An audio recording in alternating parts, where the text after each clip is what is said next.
आज हम दूसरा पार्ट लेकर के हाजिर हुए हैं। इसमें भी हम फिर से 10 अदाएँ आपको गिनाएंगे। जैसे कल हमने 10 अदाओं के सिलसिले में चर्चा किया था। अगर आपने उस पार्ट को नहीं देखा है तो देख लीजिए कि आप सल्लल्लाहु अलैहि वसल्लम इतने बिज़ी इंसान होने के बावजूद किस तरह से अपनी बीवियों का ख्याल रखते थे। आप सल्लल्लाहु अलैहि वसल्लम मस्जिद के इमाम भी थे, उसी वक्त जज भी थे, उसी वक्त जर्नेल भी थे, सिपहसालार भी थे मैदान जंग के, उसी वक्त में आप पूरे देश के हुक्मरान भी थे, उसी वक्त में आप बेहतरीन शौहर भी थे। तो बेहतरीन शौहर होने के लिए ज़रूरी है कि आप सल्लल्लाहु अलैहि वसल्लम के पद चिन्हों पर चला जाए। बहुत से ऐसे लीडर्स हमने देखे हैं जो ऐसे बाहरी दुनिया में बाहर के लोगों के साथ तो बहुत अच्छा बर्ताव रहता है उनका, लेकिन अपनी घर की औरतों के साथ सबसे बुरा बर्ताव करते हैं, उसी को अपनी मर्दानगी समझते हैं। आइए आज फिर से हम 10 अदाओं को जानें और अपने किरदार पर नज़रसानी करें और अपनी बीवियों को खुश रखने की कोशिश करें नबी सल्लल्लाहु अलैहि वसल्लम के पद चिन्हों पर चल करके। तो हमारे इस पार्ट में पहले नंबर की अदा, आप सल्लल्लाहु अलैहि वसल्लम बीवी की तारीफ़ करते थे और उसका शुक्र अदा करते थे। हज़रत आयशा रज़ी अल्लाह अन्हा के बारे में आप सल्लल्लाहु अलैहि वसल्लम ने फरमाया, जैसे शरीर तमाम खानों का सरदार है उसी तरह आयशा तमाम औरतों की सरदार है। तो इस तरह खूबियों को उजागर करना चाहिए। अगर आपकी बीवी में भी कोई खूबी है तो उसको बयान करना चाहिए ताकि उसको हौसला मिले और उस भलाई को वो बरकरार रखे। ऐसा नहीं कि वो भलाई करती है लेकिन कोई हौसला दिलाने वाला नहीं है, लिहाजा उस भलाई को छोड़ देती है। ऐसा नहीं होना चाहिए।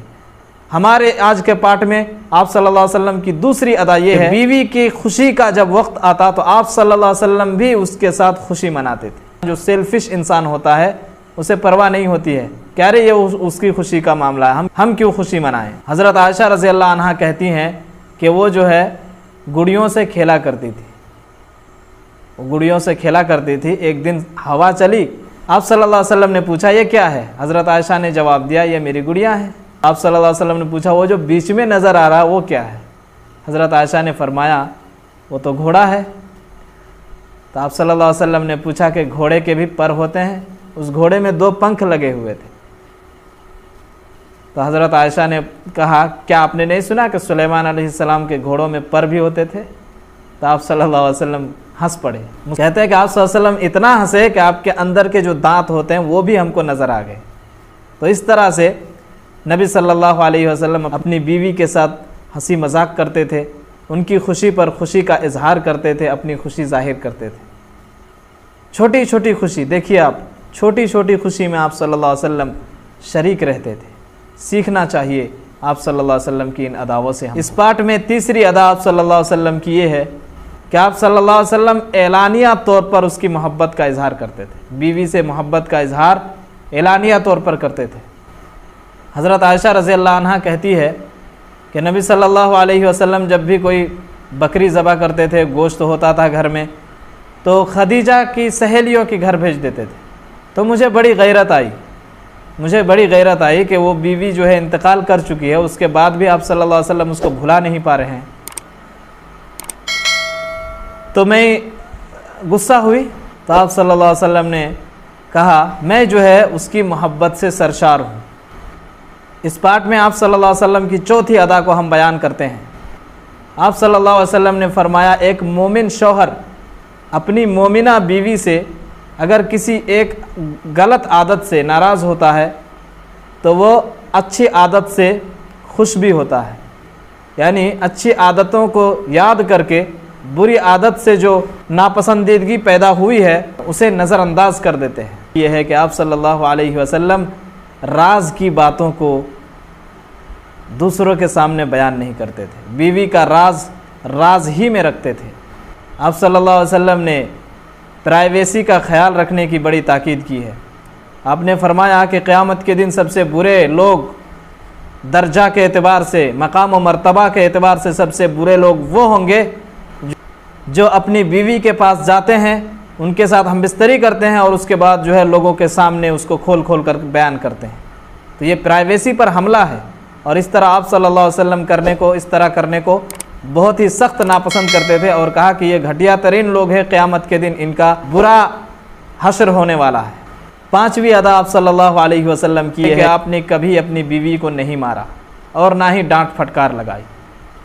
इतने बिजी इंसान के कभी भी दिमाग चिढ़ सकता है, टेंशन में आ सकता है, इसके बावजूद कोई ऐसी घटना हमको नहीं मिलती है जिससे पता चलता हो कि आप सल्लल्लाहु अलैहि वसल्लम ने कभी भी अपनी बीवी पर हाथ उठाया हो या कभी डांट फटकार लगाई हो अपनी ज़ात के लिए।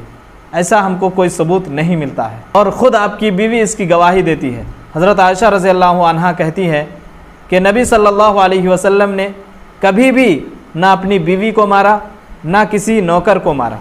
एक मरतबा नबी सल्लल्लाहु अलैहि वसल्लम के साथ आपकी बीवी सफ़िया थी, तो उनको चलने में थोड़ी सी ताख़ीर हुई, लेट हो गया। आप सल्लल्लाहु अलैहि वसल्लम के सामने जब आई तो वो उस वक्त रो रही थी और कह रही थी कि आपने जो है मुझे एक सुस्त रफ्तार ऊँट पर सवार कर दिया। मतलब वो चूँकि लेट हो गई इसीलिए आप सल्लल्लाहु अलैहि वसल्लम की जुदाई में रोने लगी। तो आप सल्लल्लाहु अलैहि वसल्लम ने अपने हाथों से उनकी आंखों से आंसू पोंछना शुरू किया। तो इस तरह होता है एक शौहर। क्या आप इस तरह कभी करते हैं? जब आपकी बीवी दुख के मारे, चाहे आपके लिए दुख हो या बच्चे के लिए दुख हो या कोई और परेशानी हो, क्या आप उसके आंसू को पोंछते हैं? सवाल कीजिए अपने आप से, खुद जवाब मिल जाएगा। सातवीं अदा यह है कि आप सल्लल्लाहु अलैहि वसल्लम बीवी के मुंह में लुक़मा देने को, अपने हाथ से बीवी को खिलाने को सवाब कहते थे और ख़ुद उस पर अमल करते थे।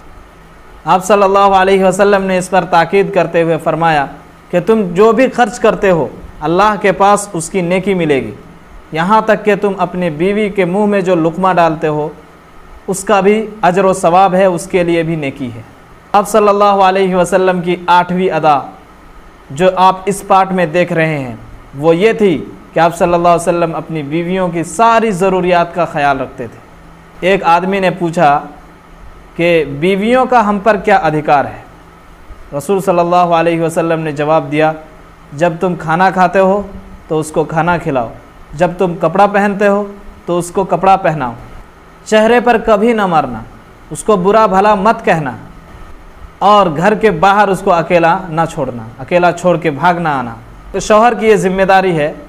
इस्लाम दीन रहमत है, यहाँ औरत को खर्चा करने की कोई जिम्मेदारी नहीं। औरत अपने आप पर भी खर्चा नहीं करेगी, चाहे वो करोड़पति हो, उस पर ज़कात फ़र्ज़ है, ये अलग मसला है, लेकिन वह अपने आप पर खर्चा करने की ज़िम्मेदार नहीं है। अगर वो बाप के अंडर में है तो बाप उस पर खर्चा करेगा, शौहर के अंडर में है तो शौहर उसको उस पर खर्चा करेगा। यानी उसको अपने आप पर खर्चा करने की ज़िम्मेदारी से भी इस्लाम ने आज़ाद कर दिया।